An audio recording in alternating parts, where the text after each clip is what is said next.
Hi everybody, I'm Therese Allen, and this is my Module 13 project for psychology.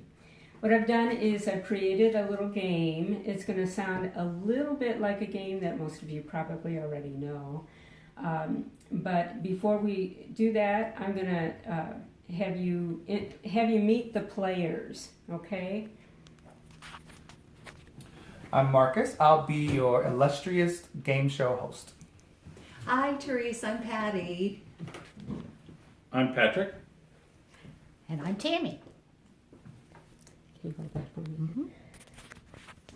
Okay, so all of these are wonderful and dear friends of mine, and they've come over and given up their own time tonight to play this game that we're calling Psycho. And it's built a lot like the game that you might know as Bingo, but I'm going to show you what's different about it. Here is a typical Psycho game board, and you'll see that instead of numbers, we have psychological terms from our chapter. And instead of B-I-N-G-O up at the top, it's P-S-Y-C-H. And the way we play is that Marcus is going to read a clue, a question or a clue, that has an answer somewhere on the cards. Now, there are more answers than there are spaces on the cards, so it's possible that a clue that he reads will not appear on somebody's card. But that's how the game gets played, and that's what makes it fun. So, of course, just like in Bingo, when you get a row across, up and down, or diagonally, you yell Bingo. But since this is a psych game, we're going to yell Psycho! There you go. All right, I think it's pretty clear how to play, so we're going to go ahead and get started. Marcus? All right. So in your H column, what is the name of the fictional detective played by Tony Shalhoub who suffered from obsessive compulsive disorder? I don't have it. Hopefully you all had Adrian Monk. And that was the only pop culture reference that I put into the game. I could not resist. Glad we got that. All right. In the Y column, what term is given to approaches that emphasize how individual vulnerabilities interact with external stresses to produce specific mental disorders?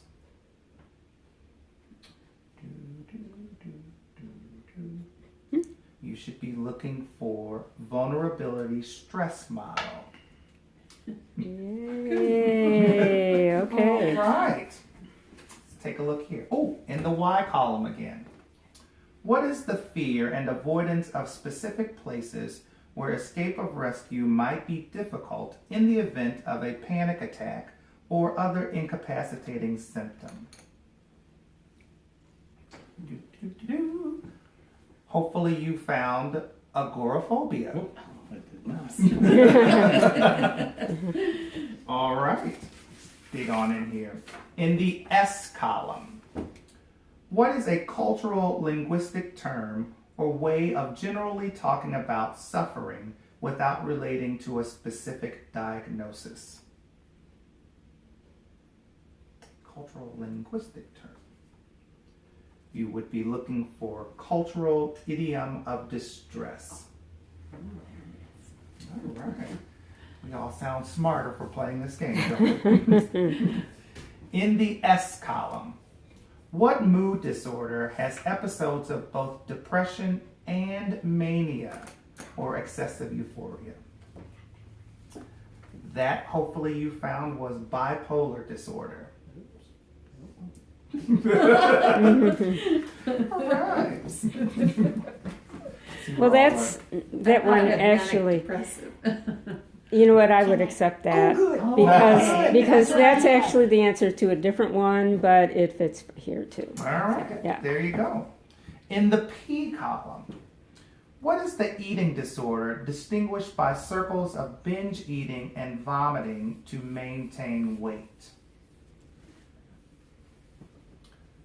Hopefully you found bulimia nervosa. Yes.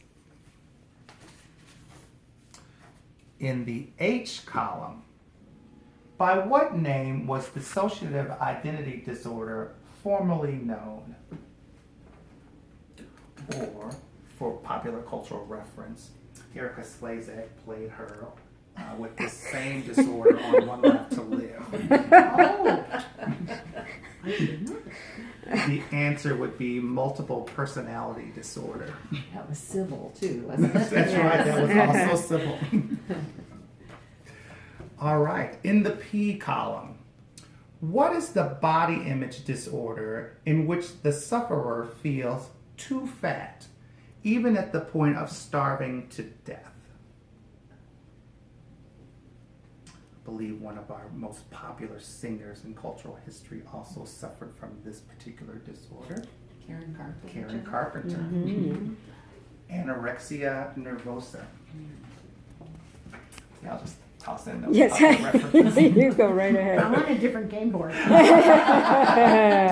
have it. In the Y column, what is the anxiety disorder in which a person experiences recurring panic attacks, periods of intense fear, and feelings of impending doom or death, accompanied by physiological symptoms such as rapid heartbeat?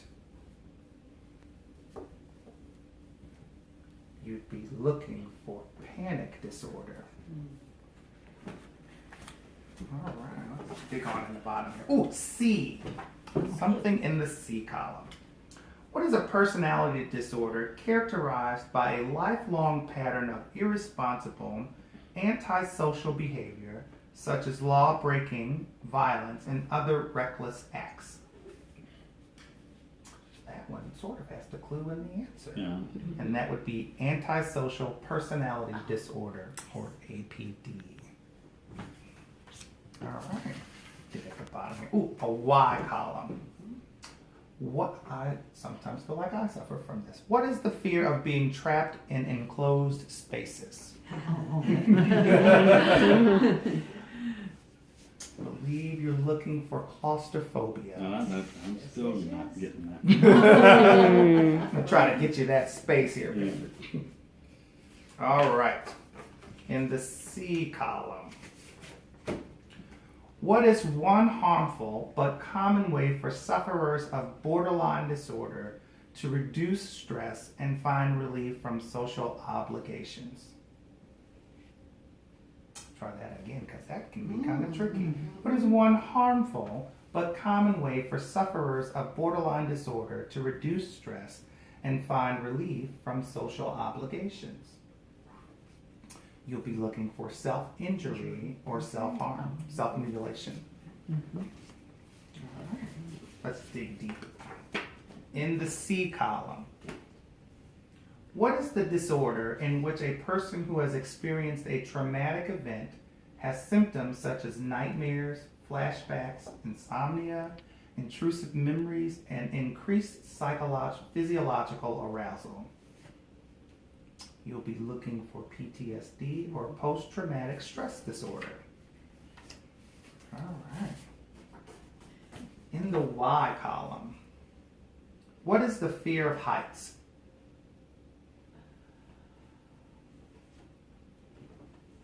That's height disorder. No, I'm kidding. Acrophobia. I was thinking it was spiders. That's Agoraphobia. No, arachnophobia. In the H column, what is the controversial disorder marked by the apparent appearance within a person or two of more distinct personalities, each with its own name and traits? I'm going to say that again.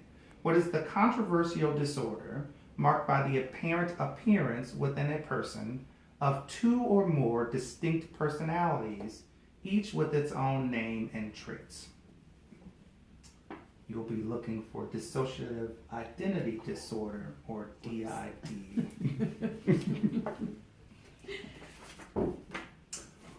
Also an H. What is the term for for other personalities that emerge in dissociative personality disorder?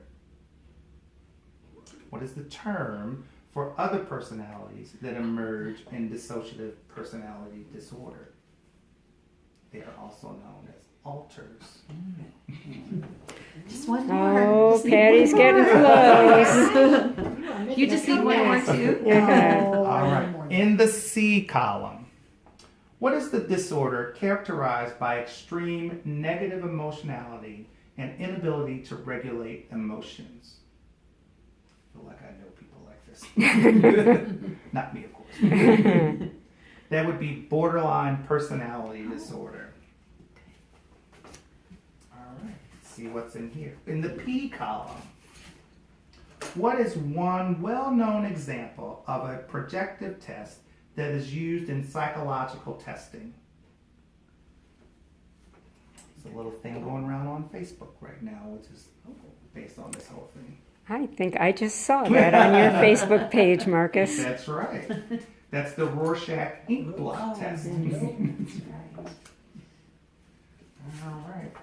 In the Y column, what is a factor that can contribute to the onset of depression? There are 4 possible answers. What is a factor that can contribute to the onset of depression? We're looking for genetic predisposition, cognitive habits, violence and abuse, and losses of important relationships. They're like, yeah, nothing. Must be on the other pages. I guess so. In the S column, I feel like we haven't had very many in the S column. What country uses the term maladie mourn to refer to illness that is caused by other people's malice and envy? That's kind of tricky. If it's Haiti, Well, in fact, Patrick, it is. Yay. Yeah. All right, let's see what's here. S. Oh, now we're going to have a surplus of S's now. Yeah.